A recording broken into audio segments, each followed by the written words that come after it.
Hérétique est un podcast politique mêlant entretien et débat. Hérétique pour questionner les dogmes et les mythes. Hérétique parce que la politique n'est pas la religion.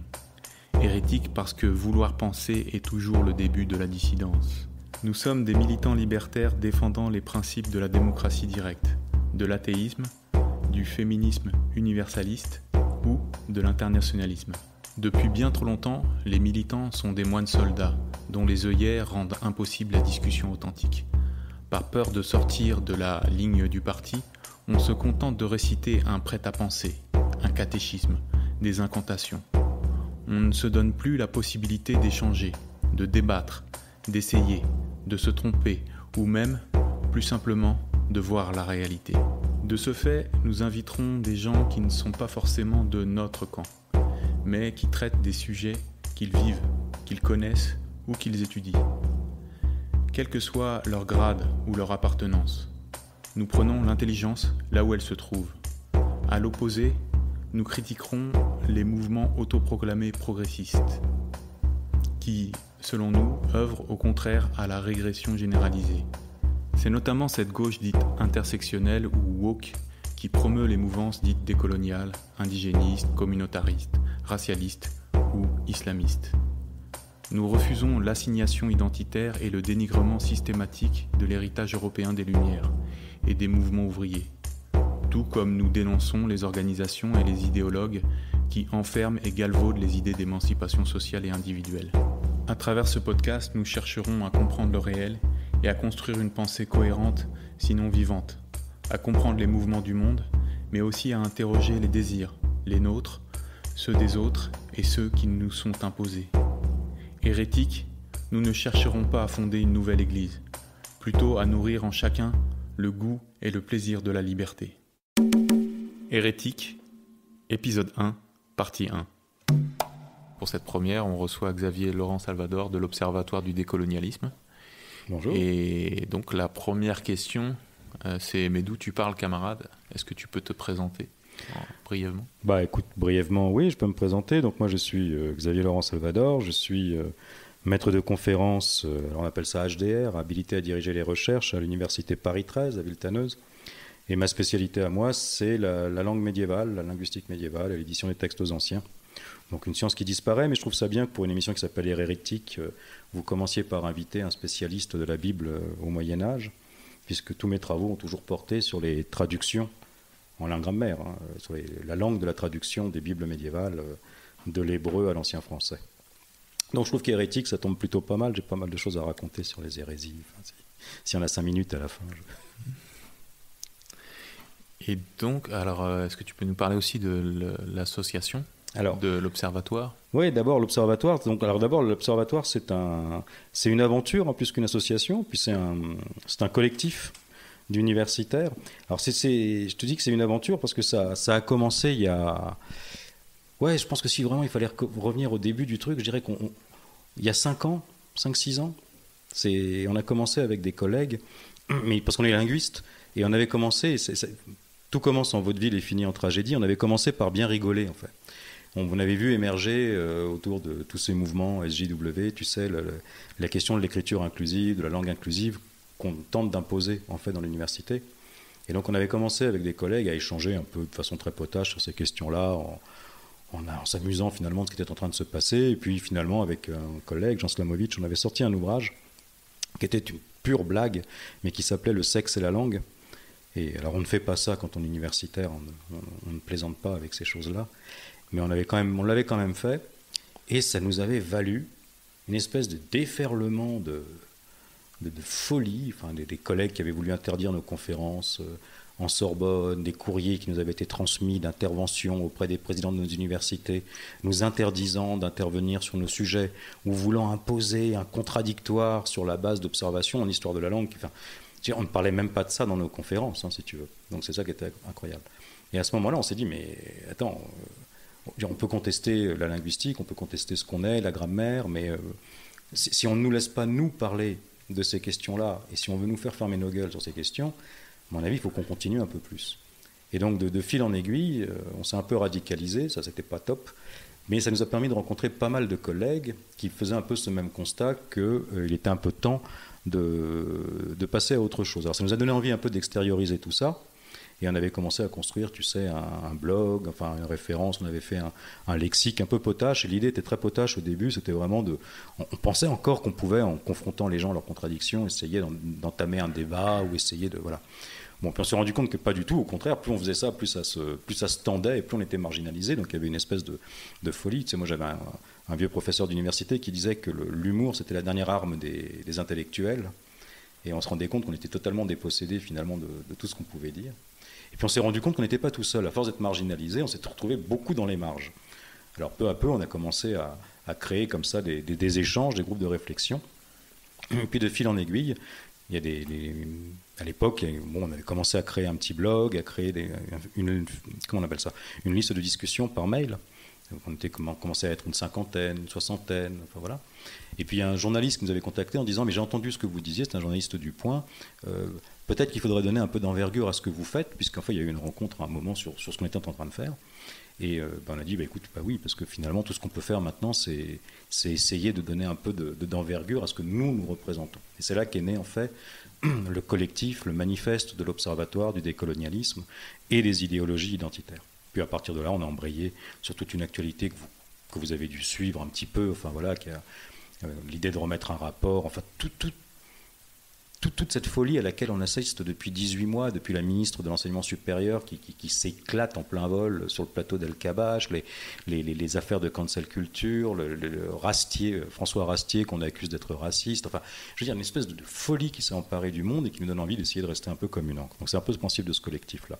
Et aussi, si je comprends bien aussi, c'est aussi une défense de l'université, de la liberté au sein de l'université. Ça naît effectivement. Nous ne sortons pas du champ universitaire. On ne se pense ni comme des politiques, ni comme des politologues, même s'il y a des politologues parmi nous maintenant, ce qui n'était pas le cas au début.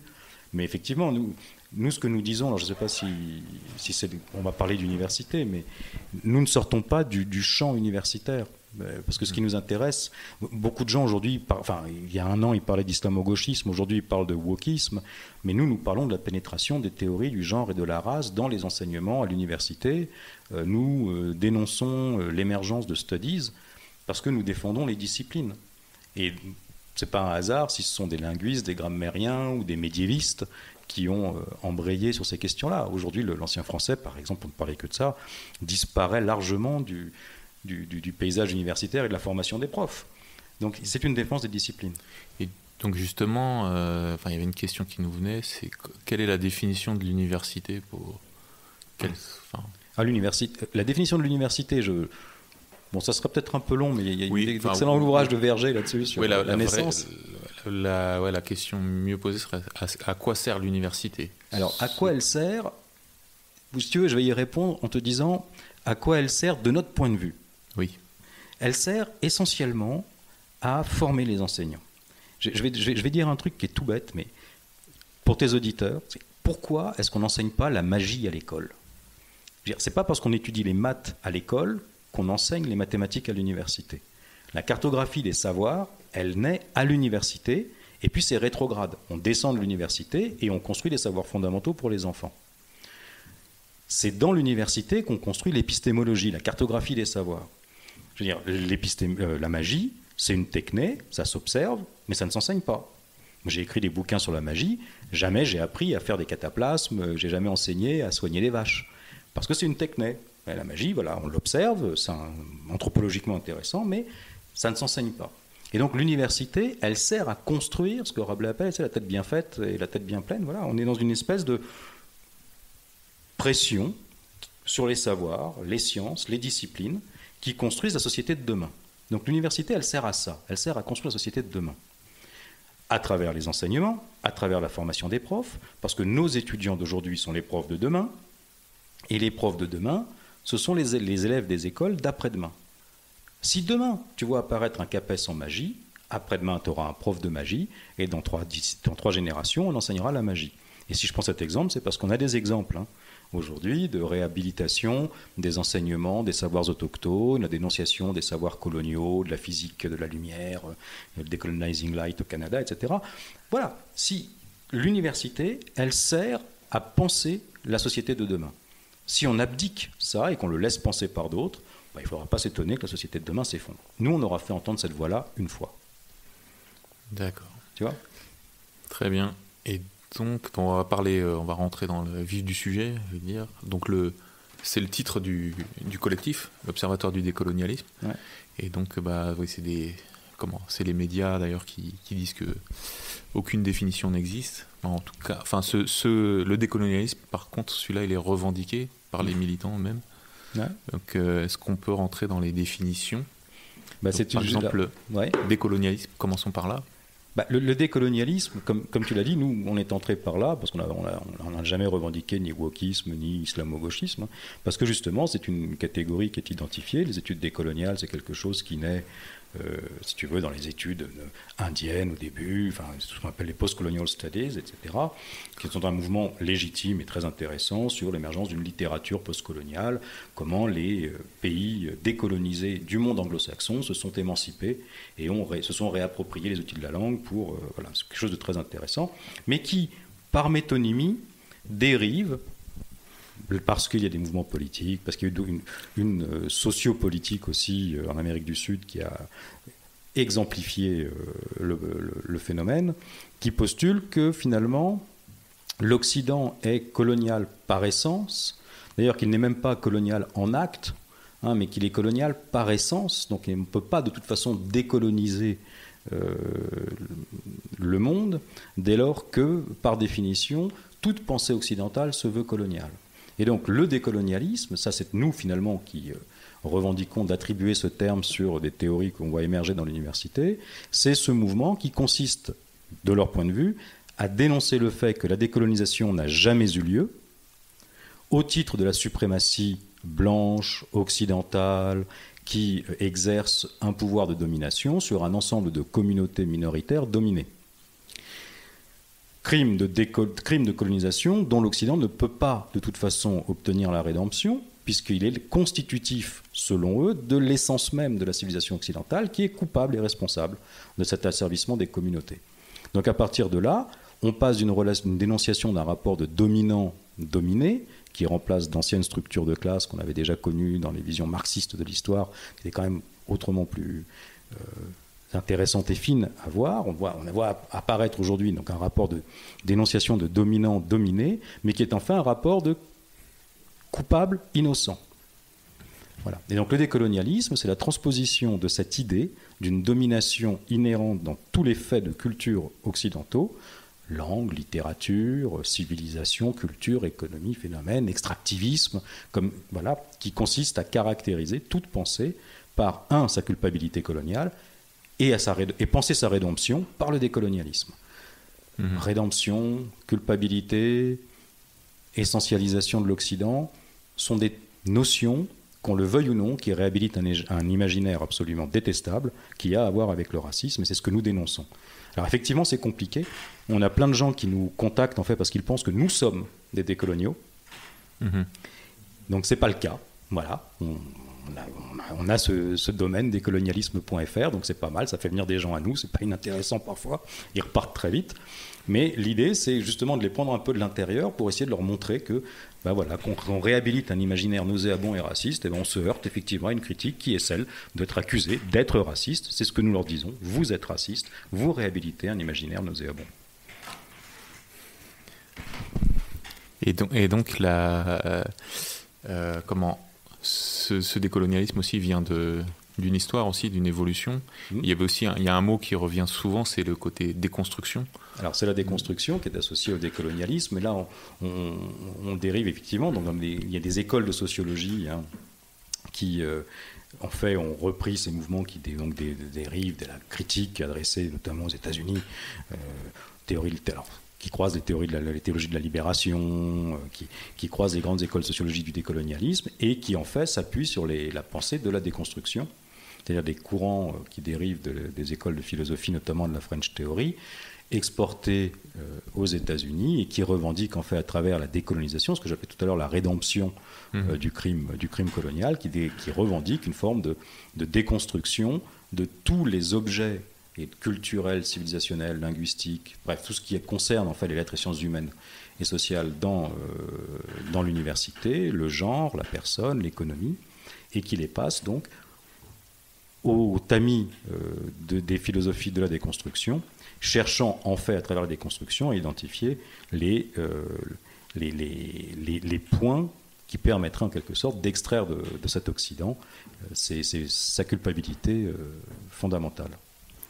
Et donc on arrive, donc voilà, on va faire court en fait sur les définitions, on pourrait encore parler longtemps, mais il y a le dernier, enfin du coup la suite logique, c'est le wokisme. Ouais. Donc voilà, qui est un terme beaucoup moqué à gauche en disant voilà, ça ne veut strictement rien dire. Alors qu'on sait tous, si on a une petite mémoire, on se rappelle qu'il y a une époque où les gens se revendiquaient woke. Bah bien sûr. Il n'y a pas si longtemps, il y a moins de 3 ans. Bah exactement. C'est ce que Pierre Valentin, dans sa note dont on parlait tout à l'heure pour la Fondapol, explique très bien. Bien sûr que c'est un terme qui est revendiqué comme une forme d'éveil. Il ne faut pas oublier que c'est la notion même de awakening, woke, être éveillé. En français, et maintenant on voit apparaître ça dans les thèses de l'université, c'est-à-dire la conscientisation. Être conscientisé des privilèges et des marqueurs du privilège blanc, hétéronormé, cis et patriarcal. Et donc cette conscientisation-là, elle transparaît dans une forme de grille de lecture qui se répand dans l'université et dans beaucoup aujourd'hui des enseignements qui sont liés à ça, qui consiste à faire de cette conscientisation, à travers les enquêtes de terrain, etc., un enjeu. Or, être woke aujourd'hui, le wokisme, qu'est-ce que c'est ? Eh bien, c'est postuler qu'il existe une forme de culpabilité inhérente à l'Occident qui assure une domination des dominants sur les dominés et revendiquer que, par exemple, le racisme est le fait du système et non pas des personnes.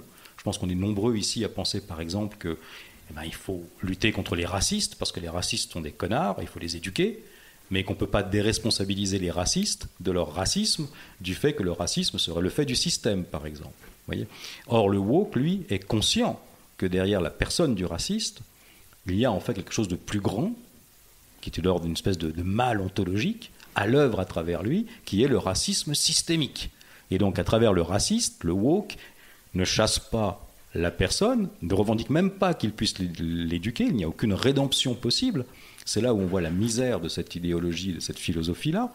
Il n'y a même pas de rédemption possible pour le raciste, puisqu'il n'est simplement que la marionnette du diable à l'œuvre dans l'Occident, qui accable la personne au point d'en faire d'elle une marionnette du racisme systémique. Le wokisme, c'est donc revendiquer cet état de conscience supérieur qui ramène toute critique du genre, toute critique de la personne et toute critique de la race à, en réalité, un mal intrinsèquement, systémiquement porté par la conscience dominante de l'Occident. On pourrait parler longtemps, par exemple, de savoir s'il n'y a d'extractivisme qu'occidental, on pourrait parler du Brésil, on pourrait parler de la Chine. Non, la question ne se pose pas, le mal est en Occident. Et donc on voit comment, d'une théorie un peu d'éveil des consciences,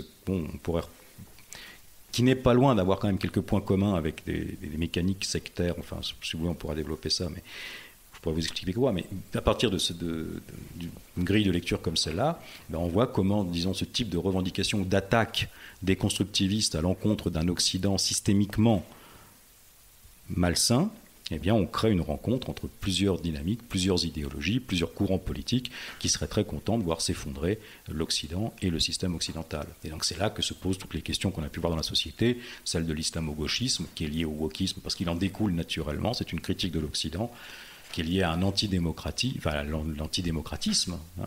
Critiquer le discours de la majorité au profit de l'alliance des minorités, c'est pas attaquer la République, comme on le voit très souvent, c'est attaquer la démocratie.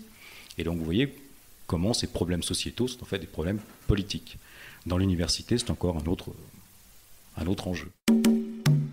Et comment justement vous articulez ces différentes idéologies dont vous parlez, à la fois le wokisme, à la fois la déconstruction, à la fois le décolonialisme, parce que vous décrivez des mouvements intellectuels, des mouvements universitaires, mais il y a aussi derrière une assise un peu plus importante que ça. Est-ce que vous pouvez développer ?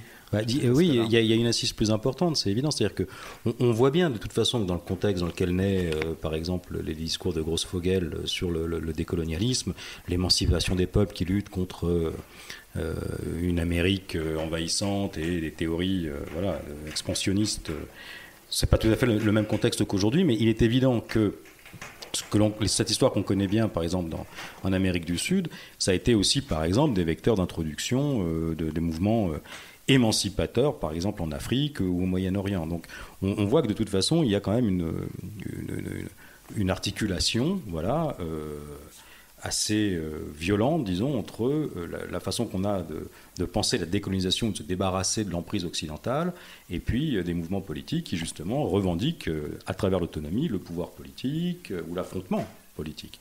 Et c'est là où, finalement, on peut dire qu'entre l'islamisme, le décolonialisme, le wokisme, il y a une alliance qui est une alliance objective, c'est-à-dire qu'il n'a jamais été dit, et nous ne le redisons pas, et ce n'est pas du tout notre enjeu de dire que le wokisme est un vecteur de l'islamisme, par exemple. Mais il est évident qu'il y a une convergence d'intérêts objective entre des mouvements qui cherchent à déconstruire l'Occident, déconstruire la langue, déconstruire le politique, et de l'autre, des mouvements qui cherchent à être des fronts de libération violents et politiques, s'appuyant sur la critique de l'Occident. Moi, je vais prendre un exemple, mais qui vient de mon université, j'espère que mon président ne m'écoute pas, mais bon, on sait par exemple que des associations comme le CCIF pratiquent l'écriture inclusive. On sait que les hijabeuses sont tout à fait capables de s'approprier les codes aujourd'hui des SJW d'il y a 5 ou 6 ans. Parce qu'ils sont hype, jeunes, fun, ils disent YEL, mais on sait très bien que le fond, finalement, n'est pas du tout le même. Mais évidemment que cette apparence-là leur permet d'être un entrisme pseudo-progressiste qui leur permet de rentrer dans un discours de déconstruction. Et à Paris 13, moi j'avais été sidéré d'apprendre, quand on avait monté l'observatoire, qu'on avait fait venir Hassim Haït Yahya à faire conférence à l'université sur la laïcité radicale. Donc je me suis procuré l'enregistrement, vous pourrez le consulter, j'ai retranscrit toute la conférence parce que ça m'intéresse. Et je veux dire, le discours d'Hassim Haït Yahya sur la laïcité est un discours érudit, construit, qui parle à des jeunes. Il leur dit des choses qui leur parlent tout en les amenant sur un terrain que je trouve extrêmement dangereux, qui est celui de dire que la laïcité est un outil d'oppression patriarcale, dominant, occidental, contre lequel il faut se rebeller pour permettre à la communauté musulmane de s'émanciper. Enfin, le discours est complètement politiquement, mais il se tient dans l'université, et voilà. Donc je pense que cette convergence-là, il faudrait qu'on soit capable de la penser, sans tout de suite rentrer dans l'anathème. Je veux dire, aujourd'hui, le wokisme n'existe pas, mais les woke se vexent. C'est quand même un grand truc, ça. Je veux dire, ça, c'est quand même un truc qu'on m'explique. Le wokisme n'existe pas, mais le wokisme, c'est bien. Vous savez, c'est la phrase de... Ça n'existe pas. Mais c'est bien. Mais ouais. Enfin, c'est Mélenchon qui dit ça. D'ailleurs, c'est faux, tout est faux, mais en plus, si ça serait vrai, c'est bien. C'est toujours un tour de passe-passe. C'est l'argument du chaudron, quoi. Et c'est toujours du chaudron. Mais le wokisme n'existe pas. Mais les woke se vexent. Mais le but, justement, c'est pas d'accuser les décoloniaux ou de les mettre en situation de porte-à-faux vis-à-vis d'eux-mêmes. Que des mouvements de sociologie s'intéressent à la question, c'est leur problème. Mais nier l'idée qu'il y a une convergence idéologique entre des mouvements de contestation de ce qu'est, par exemple, la République française et des mouvements de déconstruction de ce qu'est l'Occident, faut vraiment être bouché pour pas le voir, pardon. Enfin, voilà. Oui, mais je pense que c'est difficile à penser, parce que d'un côté, on fera l'historique là tout à l'heure, mais on a des mouvements intellectuels qui se revendiquent d'une grande littérature et de grands raisonnements, qui de fait pratiquent une sorte d'hypermodernisme, ou plutôt de postmodernisme, dans des milieux assez restreints. Et souvent on a l'impression qu'il y a beaucoup de bruit, mais pas grand monde derrière. Alors qu'effectivement il y a derrière ces alliances entre les woke et notamment les islamistes, ou les woke et les islamistes, ou les racialistes. Il y a en fait un énorme mouvement d'alliances objectives. Il y en a certains d'un côté qui déconstruisent l'Occident et d'autres qui reconstruisent un autre monde sur des bases prémodernes. Ouais. Une sorte d'alliance entre les postmodernes et les prémodernes qui prennent en étau les restes de modernité qui sont encore là. Et je pense que c'est difficile à penser pour beaucoup. Parce que c'est des alliances qui sont paradoxales et qui sont, on entend rarement le fait qu'il y a un cisaillement idéologique en fait. C'est exactement ça, c'est un cisaillement idéologique. C'est beaucoup plus pertinent que les idées d'écrasement partenaire. C'est un cisaillement idéologique. C'est-à-dire qu'on assiste comme ça véritablement une lamellisation en fait de l'outil progressisme qui est mis en fait à disposition, par exemple, de certains mouvements aujourd'hui. pénétration, enfin on pense à Fatma Wassak, on pense à la boîte à idées, enfin où on voit à chaque fois quand même la passerelle avec ces grilles de lecture en sociologie, puisque souvent ces mouvements naissent en fait dans l'université, et on voit qu'en fait ces pénétrations des théories du genre et de la race en fait débouchent sur ce que eux-mêmes appellent, il faut regarder la boîte à idées, le discours de cette association là dans le nord de la France, qui est une association uniquement de jeunes doctorants en sociologie, qui revendiquent ce qu'ils appellent eux-mêmes la sociologie active. Alors qu'est-ce que c'est que la sociologie active ? C'est la transposition en fait de ces mouvements déconstructivistes dans la société, dans des mouvements sociaux.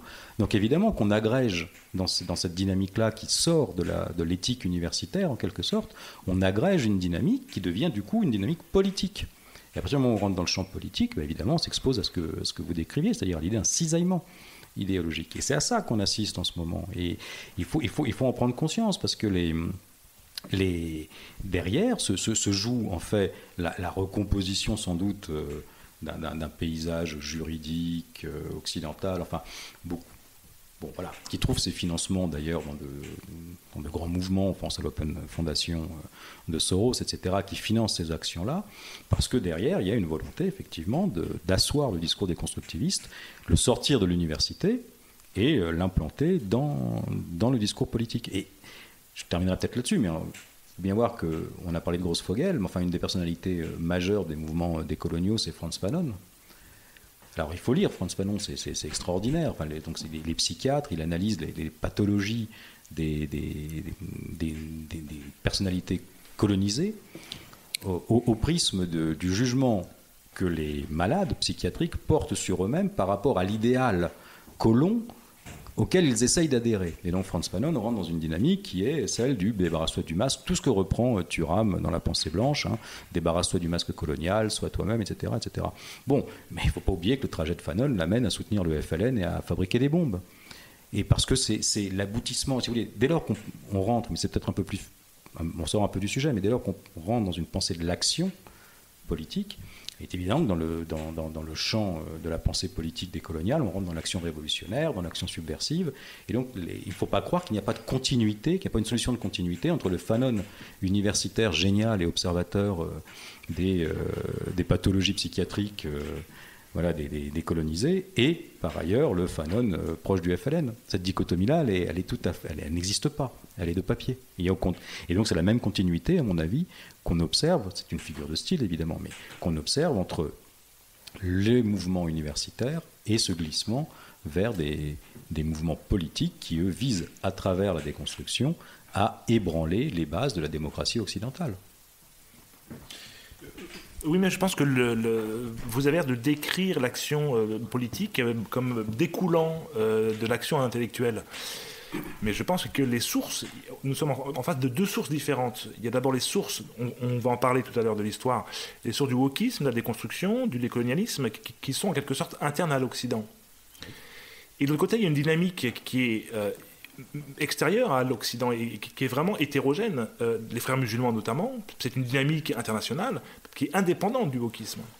Elle se sert du wokisme, mais elle ne va pas du tout découler de l'action woke. Les woke leur ouvrent la porte, notamment, notamment des universités, mais ils ouvrent la porte conceptuellement aussi dans le discrédit absolu et irraisonné de l'Occident, mais c'est une dynamique qui est vraiment indépendante. Le communautarisme des quartiers, c'est également une dynamique qui est indépendante du wokisme. Le wokisme vient le rationaliser, le légitimer, l'intellectualiser, mais je pense que ce sont deux sources différentes. Oui. Quand tout à l'heure j'ai parlé de ces actions politiques qui découlent de la pensée woke, je pense par exemple à des théories qui sont celles de Saul Alinsky, par exemple, sur la mise en branle des mouvements politiques. Donc c'est à ça que je pensais, pour être tout à fait honnête, c'est-à-dire à des associations grenobloises, lilloises, voilà, à l'intérieur desquelles on trouve des universitaires qui font la charnière, finalement, entre la pensée, l'éthique woke, et sa conversion en action politique. L'idée étant, au bout de tout ça, d'être capable de financer une action au service d'une subversion du politique. C'est Saul Alinsky. Il faut des universitaires en costume à l'Europe pour demander des financements et des universitaires en jean sur le terrain pour agiter les populations. Donc c'est à ça que je pensais dans un premier temps. Et c'est qu'ensuite j'ai dit, ça agrège évidemment une dynamique politique, c'est celle que vous décriviez à l'instant, qui voit là une fenêtre qui s'ouvre sur un univers qui leur était peut-être inaccessible avant que cette conversion, cette interface se fasse entre d'un côté le politique, l'élite, pardon, enfin la pensée universitaire qui légitime par la parole, parce que la parole universitaire pèse dans le discours public, et de l'autre une action qui leur semblait peut-être inaccessible. Bon, après on pourrait dire, moi je connais sans doute moins bien les modèles d'action des frères musulmans par exemple. Après je pense qu'il y a aussi des mouvements, enfin voilà, qui naissent dans ces mouvements. Les woke, comme vous le disiez, alors ouvrent la porte et ils s'y engouffrent et ils ont très bien compris les codes de ce progressisme-là. C'est ce qu'on voit encore avec les hijabeuses, avec la boîte à idées, avec les mamans, les sorties des mamans, l'accompagnement par les mamans. Voilà. On voit apparaître une pensée du genre, une pensée de la femme, une pensée de l'écriture inclusive, etc. Tout ça se fait en des termes tout à fait compassés, mais tout à fait hétérodoxes par rapport à la pensée politique locale. Complètement. Je suis d'accord. Et donc on a un peu évoqué l'histoire avec François Fanon, on peut peut-être revenir aux sources. Donc il y avait une description qui était les différents âges critiques en fait. Ouais, c'est Pierre-Henri Tavoyot qui propose ça. D'ailleurs, je renvoie vos auditeurs aux excellentes écoutes du colloque que nous avions organisé les 7 et 8 janvier, donc c'était il y a longtemps, on est en mai. Mais quand même, la page est toujours accessible, ça j'en suis sûr. Alors, effectivement, donc, les sources de la déconstruction, il y a une grande figure intellectuelle, une grande figure psychique qui fonctionne, c'est la métonymie, c'est le glissement, c'est la figure de continuité qui motive des relations entre des enchaînements logiques. L'idée de la critique, d'une théorie critique des idées et des discours, c'est quelque chose qui s'ancre dans le discours philosophique de la modernité. Bon, là, c'est le médiéviste qui parle un peu à regret. Enfin, on pourrait parler de la philosophie médiévale, mais ce n'est pas l'objet, j'ai bien compris. Mais il y a une théorie critique du discours qui se construit de Descartes, grosso modo, à Kant. C'est je doute de tout. Enfin, repenser dans les méditations métaphysiques, là, si j'observe des gens dans la rue vue d'en haut, je ne vois que des ronds. Si un démon se moquait de moi façon Matrix, alors Descartes ne dit pas ça, mais si un petit démon trompait mes sens et que mes 5 sens étaient en fait connectés à des petites machines Linux qui tromperaient mes sens en permanence, il ne me resterait rien à penser à part moi-même, et de là découle la certitude que je pense, je suis, et donc de là repart un mouvement qui nous intéresse, qui est le mouvement de reconstruction du monde légitimé par la conscience de soi. Et évidemment, donc c'est cette amorce de la critique, de la perception rationnelle de l'univers qui met finalement, si on peut considérer qu'auparavant il y avait donc le monde et puis la raison qui le regarde. Là, avec Descartes, évidemment, on rentre dans une théorie critique qui fait de la raison le pivot de la pensée du monde, ce qui est déjà un décentrement incroyable. Et ce qu'expliquait Pierre-Henri Tavoyot, si j'ai bien tout compris, c'est qu'on va basculer progressivement avec les Lumières, et notamment avec cette espèce de révolution kantienne de la pensée de l'objet, au décentrement absolu de la conscience, dans son incapacité à objectiver, à se dissocier de l'objet qu'il observe, et à inventer les outils consensuels et conventionnels entre les sujets observants pour établir un constat de réalité qui devient une façon de décrire l'objet, le monde devenant donc le résultat de cette convention de langage, qui place non seulement la raison avant le monde observé, mais le logos avant la raison, puisque c'est dans la parole et dans l'échange de la parole de deux sujets observants que se construit la réalité de l'objet observé. Voilà. Et donc on peut dire que dans ce premier mouvement qui est donc de la critique vers la logique, on a une pensée de la déconstruction. Alors sans que ce soit une pensée de la déconstruction au sens qu'on donne à ce terme depuis le début, mais c'est l'idée que le monde est inconstruit. Donc il est du coup susceptible d'être déconstruit. Donc c'est un peu, je crois, l'objet. Mais ce qui est intéressant, c'est que la philosophie et la logique nous donnent les outils pour au moins nous accorder sur l'idée de la conscience de soi dans un monde qui est inconstruit, et 2, dans la façon d'échanger, et c'est ce qui fait science dans l'université, d'échanger autour de l'objet pour construire une physique, voire une métaphysique qui nous renseigne sur le monde, et de alors la langue devenant l'objet d'investigation. Enfin, c'est un peu là, je tire un peu vers la langue, mais bon, si vous voulez, je pense quand même que c'est là que ça se joue. Les théories de la déconstruction sont les héritières, en quelque sorte, de ce mouvement d'une déconstruction possible de tous les construits. L'idée serait que la philosophie et la théorie critique n'auraient pour but que de dénoncer tous les biais de pensée qui instruisent le monde pour ceux qui l'habitent et qui autorisent la déconstruction du monde, dont on n'est pas dupe finalement, dans cette idée qu'on est toujours trompé par le monde. Donc on est quelque part dans une idée d'une déconstruction qui est héritière de cette pensée de la philosophie des âges, donc de la raison et de la critique. Alors évidemment, depuis les années 70, la déconstruction a connu en quelque sorte une modification, une néologie sémantique, puisqu'elle n'est plus simplement une... Enfin, simplement, c'est... Non, je me rends compte que c'est con ce que je dis. C'est pas que c'est simplement, elle n'est plus une pensée de la déconstruction de l'objet dans le cadre des sciences, mais elle devient une pensée des relations sociales qui serait le cadre enfermant dans lequel la conscience totalement libre et informée subit des pressions qui la construisent, malgré elle. Vous voyez, c'est la transposition de la philosophie, en quelque sorte, à une sociologie de l'individu. On n'est pas femme, on le devient. On n'est pas homme, on le devient. On n'est pas blanc, on le devient. On n'est pas noir, on le devient. Bref, autant de pensées des relations sociales, donc des relations politiques et non plus philosophiques, des individus qui subissent à travers la société, et tout ce qui en émane, une pression qui l'amène à être ce qu'il est. Puisqu'au cœur de cette pensée de la déconstruction, qu'on le veuille ou non, il y a la question de l'identité. Voilà, qui suis-je ? Bon. Cette accélération-là, alors elle est brillamment pensée par les... Ça commence dans quelles années ? Parce qu'on a souvent Derrida, Deleuze, Foucault. Ouais. C'est dans les années 70, effectivement. Je pense qu'on peut penser que c'est de Bourdieu, Derrida, Foucault, Lacan, cette déconstruction de tout ce qui fait l'individu pensé comme l'objet du social, comme objet de la société, ou de sa sociabilité. C'est-à-dire que la langue ne se pense plus comme un invariant, mais elle se pense comme une sociologie du discours. L'individu ne se pense plus en tant qu'être ou en tant qu'étant, mais il se pense en tant qu'être social. C'est le garçon de café chez Sartre, qui n'est jamais garçon de café que parce qu'il s'attribue, etc.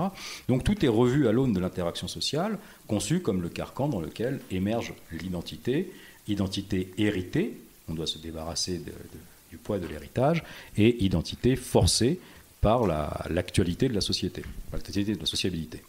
Donc la déconstruction se veut un outil d'émancipation.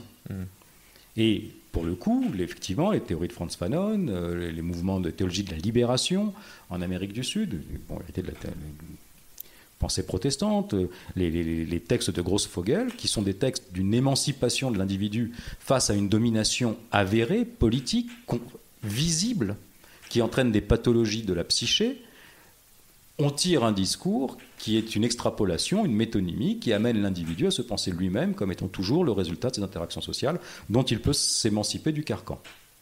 Voilà. Et donc cette théorie de la déconstruction, donc elle passe du champ philosophique au champ sociologique, et elle amène l'individu à ne se penser que dans le regard, dans la parole, dans le cas de ces interactions qu'il faut déconstruire pour amener l'individu à être ce qu'il est vraiment ou ce qu'il souhaite devenir. C'est là qu'on rentre dans la déconstruction, le décolonialisme. Je reviens peut-être un peu en arrière, mais en quoi c'est pas par exemple, juste avant, je pense l'école Foucault, etc., il y a les marxistes qui sont déjà dans l'université. Bien sûr. En quoi il y a une rupture de pensée entre ces deux choses-là ? Parce que déjà le marxisme fait aussi ce constat de construction et revendique une déconstruction du monde capitalisme. Ouais.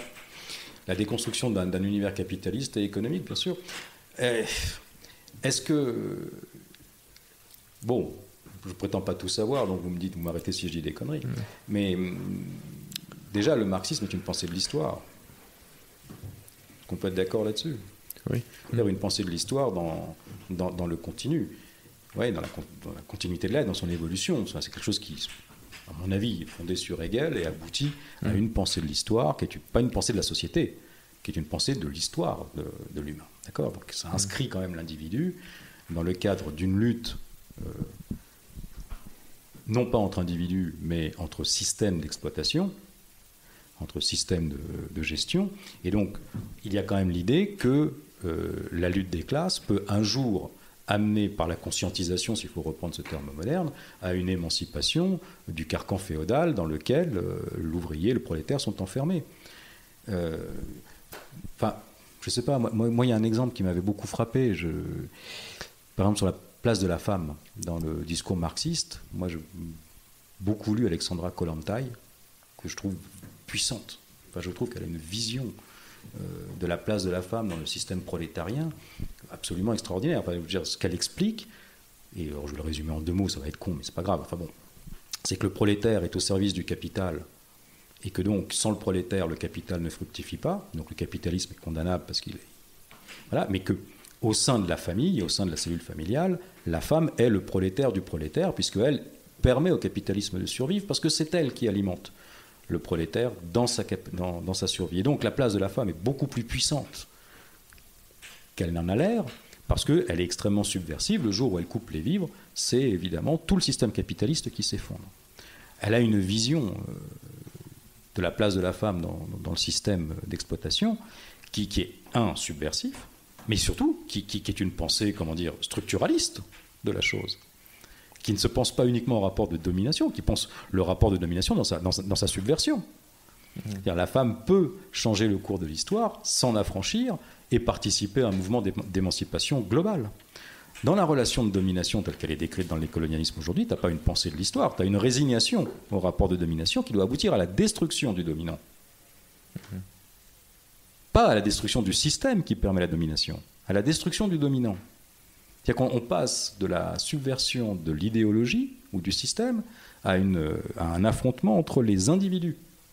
Rien n'est sauvable dans l'Occident.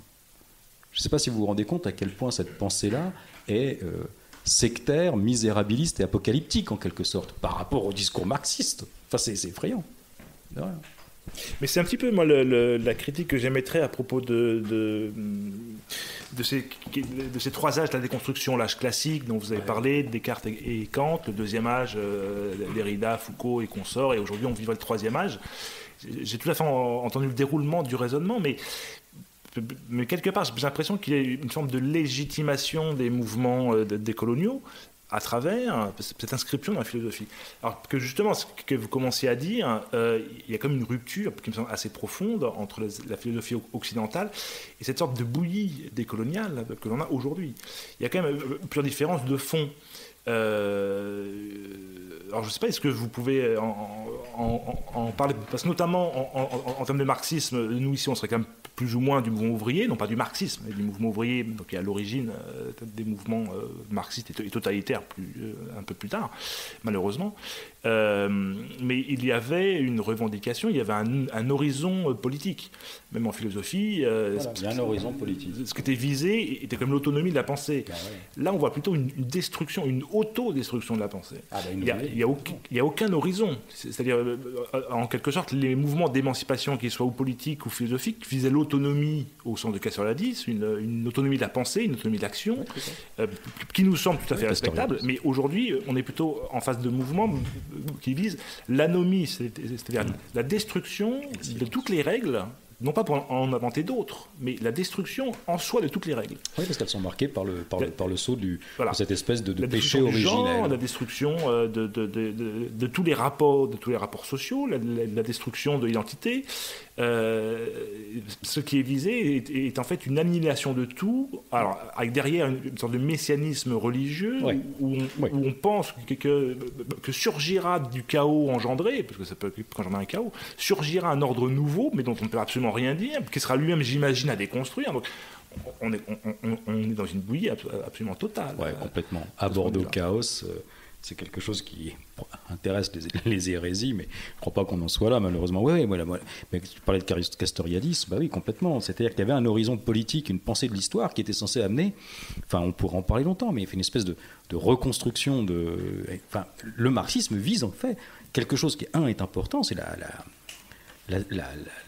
la subversion des structures.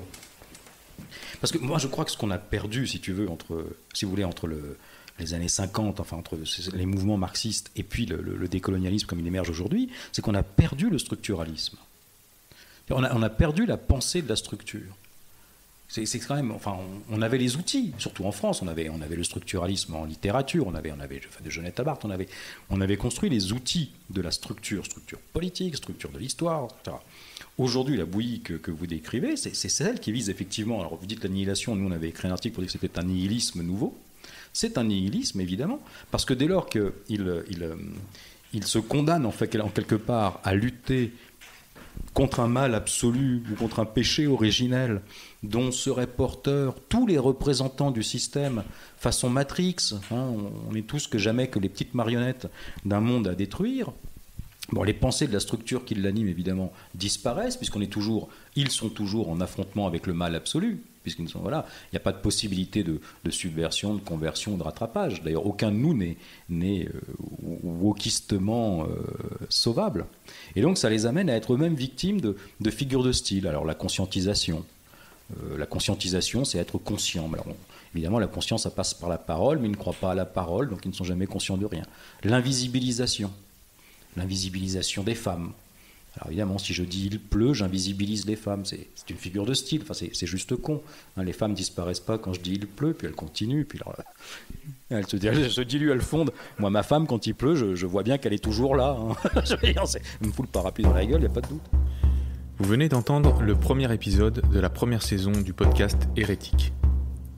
La deuxième partie de l'entrevue avec Xavier Laurent Salvador sera disponible dans 2 semaines. Pour compléter l'émission, les liens sont disponibles sur le site hérétique.fr.